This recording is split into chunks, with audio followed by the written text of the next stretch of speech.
Ladies and gentlemen, Cedric Kushner Promotions in association with Top Rank Incorporated, the Miccosukee Indian Gaming, HBO Sports, and Budweiser, the undisputed, undefeated king of beers, This Bud's For You, presents the Network of Champions main event of the evening, 12 rounds for the WBC Super Bantamweight Championship of the world. Ring officials assigned by the World Boxing Council, President in attendance, Jose Suleiman. Your judges at ringside are from Tallahassee, Florida, Jay Cassis, from Tokyo, Japan, Ken Morita, and from Las Vegas, Nevada, Dalby Shirley. Your referee for this event from the Magic City of Orlando, Florida, Frankie Santori. Introducing now the principals first in the blue corner to my right, wearing the silver sequin trunks with gold trim, weighing in at 130 pounds, his professional record, 25 victories, 2 defeats, 1 draw, and 20 wins coming by way of knockout. El Hijo de Puerto Rico, now boxing out of Gary, Indiana, the current WBU Super Featherweight Champion and challenger, Angel El Diablo Manfredy. Manfredy. His opponent in the red corner, wearing red trunks with blue and white trim, also weighing 130 pounds. He is undefeated in 18 professional bouts with 14 wins coming by way of knockout, originally from Grand Rapids, Michigan, and now boxing out of Las Vegas, Nevada, the WBC Super Bantamweight Champion of the world, pretty boy, Floyd Mayweather. For the WBC Super Bantamweight Championship of the world. Floyd. Let's go, Floyd. Let's go, turn around, let's go. Angel. All right, gentlemen, we've gone over everything in dressing room. Let's just watch the low blows. Remember, here's the belt line. Keep them here above, all right? Watch your heads, just keep it fair. Questions? Questions here, questions here. Good luck to both of you. They're risking everything to win everything, but somehow when you risk everything, you wind up okay. Boy, Angel Manfredy is wearing leggings or stockings or something of the sort. Isn't that going to make him sweat more if the bout goes the distance? Yeah, it probably make his legs sweat a little bit more, but not too much because it's kind of cool here. It's winter time, so it shouldn't hurt him too bad. Yeah, plus there's massive air conditioning in the tent.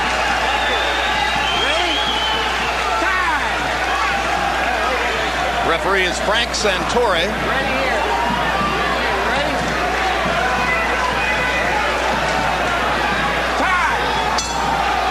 That was the tinkle of the bell for round 1.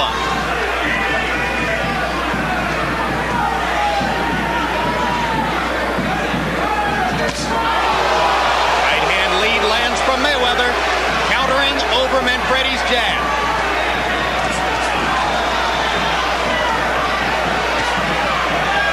Floyd has very quick hands. Quick hands and quick feet. He punches you and then poof, he's gone.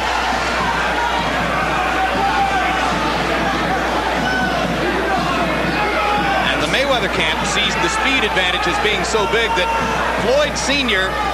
relentlessly insulted Manfredy in the promotional build-up to the fight. He took great pleasure in saying in front of Manfredy, he's a bum, and my son will beat him easily.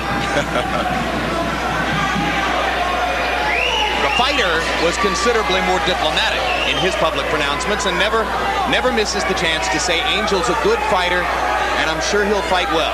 The fighters usually try to maintain respect, good respect for one another.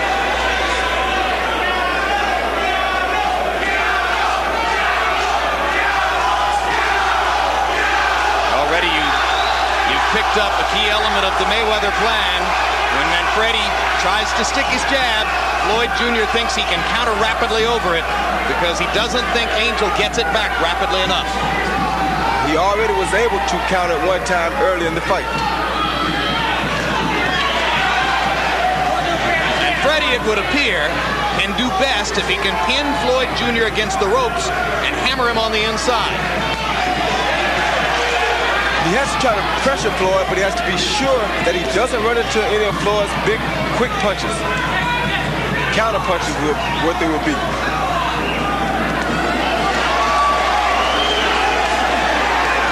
And Manfredy trying to get to the body as he momentarily flashes Mayweather to the ropes.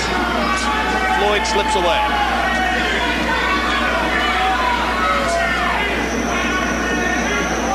Mayweather starting to flick his jab.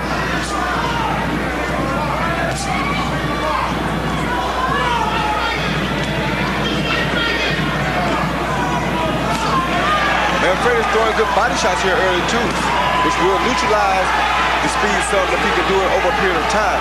But Floyd has very quick hands. He's showing very good head movement. Angel says, I have to cut off the ring, and then cut it off again. So far, he has on a couple of occasions been able to do exactly that and pin Mayweather against the ropes. Now he lands one again as Mayweather slips back away from the ropes. Doing much better in the second half of the round, Manfredy, than he did early on. And a body shot by Mayweather to punctuate round one. Listen, I don't want you reaching on this guy. You understand? Work the jab first, okay? When he starts going around, you cut him off. I want the double jab. You're not using your jab. Don't reach. First touch him with the jab a little bit. Then start moving in. I don't want you reaching, okay? Go downstairs. Breathing. Use your jab, okay? Speed back is on your left. Only one on it. Breathe in now slow.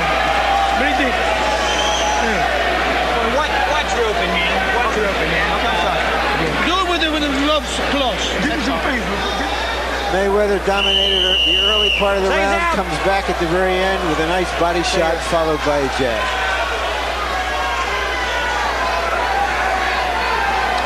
Incidentally, if you ever want a spectacular silver pair of boxing trunks like those worn by Angel Manfredy, you can get them from a woman in New York of Puerto Rican extraction named Margarita Santiago. She does the trunks for Lou Duval and for Manfredy, and also has done some work for Lennox Lewis at times. The little wings on Angel's trunks are the best touch I've seen. But they're not going to give him speed. Good right hand by Mayweather. And he follows it up by following straight up the middle with another right hand lead. Left hook lands for Mayweather, and he's gone right up the middle through Manfredy's guard. Manfredy trying to find him so that he can cut off the ring and try to hammer him to the body as he was able to do in the latter stages of round one. Yeah, and Mayweather turned southpaw momentarily. Didn't fool Manfredy at all. He came in with a straight right hand. This is the pace that Manfredy needs to make Mayweather fight. He has to make the young, quicker fighter throw a lot of punches in order to neutralize some of his speed. He just has to make sure that he does not run into the big counter punches. So the Manfredy plan should be pressure, pressure, pressure. Yes, now Manfredy turned southpaw for a moment. And turns back. Good right hand by Manfredy. Straight up the middle by Manfredy. If you're slower than your opponent, the thing to do is to pressure him to try to make his arms tired so that you can wear him down to where he can be not as where he won't be as fast as he was in the early part of the fight.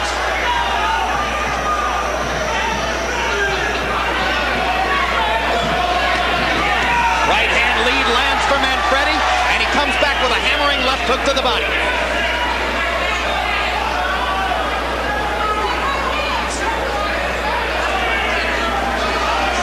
Mayweather was so successful early countering over Manfredy's jab that Manfredy for the moment has dispensed with it and is leading with the right hand instead. Yes, his corner told him to throw the double jab some, but he's doing the right thing.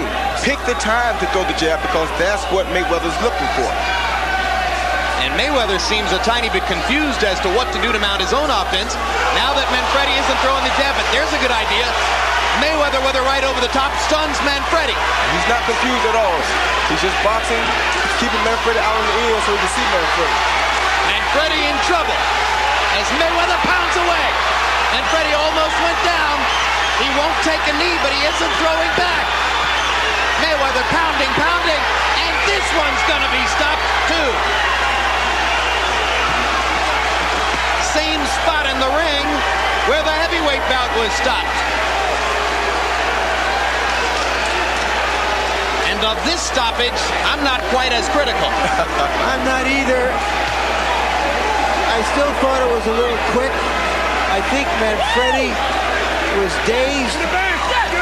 He should have taken a knee, pulled himself together, maybe too proud to do that. That's usually what happens with a champion. Much too proud to go down unforcefully. He seemed at a moment even to consider going down, and pulled himself back up. And the difference here in the stoppage, guys, to me is that unlike Tua, Mayweather was landing virtually every punch in the rally. Yeah, he's landing a lot more punches. He was hurting Manfredy. Manfredy was not throwing punches back, and he wasn't doing a great job of getting out of the way of punches either. Yep, all of which conspires to say it was a more defensible stoppage than the one which preceded it in the heavyweight fight, although again, Angel Manfredy is going to say that was too quick. No, you have to give the referee credit too, because he thought about it a couple times, but he said, wait a minute, let me make sure I don't do this too early. We've had one early stoppage. Let's not make it two in one night. But a period of time passed, Manfredy wasn't throwing back, and Floyd Mayweather Jr. has another big, stunning victory to cap off his rise to stardom in 1998.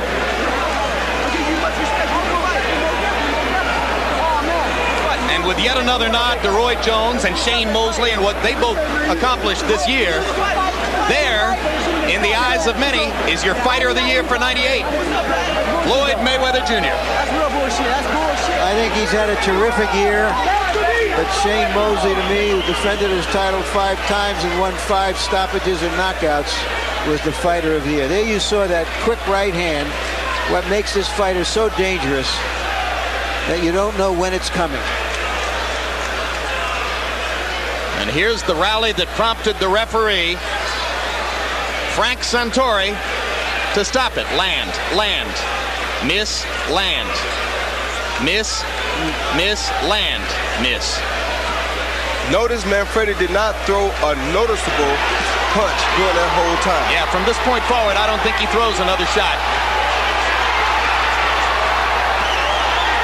Should have gone down. Would have given himself the chance to continue. Too proud to go down. Yes, he should have taken a knee. But there you go again. When a guy's a champion, they hate to go to the canvas. No champion wants to go to the canvas. Yeah, and while we were critical of the referee in the heavyweight bout, it's like NFL officiating.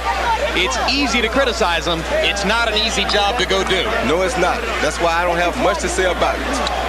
Let's go to Mark Barrow for the official particulars on this one. Ladies and gentlemen, the time, 2 minutes, 47 seconds of the second round. Referee Frankie Santori stops this bout.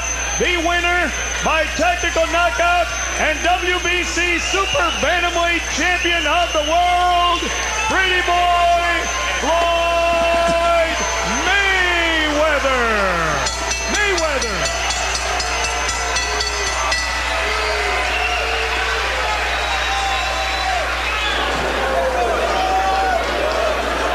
And there you can see Angel Manfredy telling the referee what he thinks of the stoppage, which has given him the 3rd loss of his career and has allowed Floyd Mayweather Jr. to retain his world 130-pound title.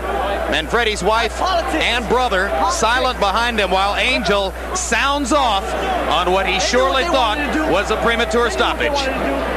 And now, Larry Merchant with the referee, Frank Santori. Larry. Thank you, Jim. Frank, you describe why you felt the fight should be stopped when you did. Manfredy was taking punishment and was not answering back. I will if Manfredy or a fighter's taking punishment, I'll ask him or I'll tell him, said, you've got to fight back, and I'll tell him in the dressing room they need to respond to my command. And when they don't respond, he didn't throw any punches back, and we were concerned with the fighter's safety, and I just felt that he wasn't in any shape to protect himself.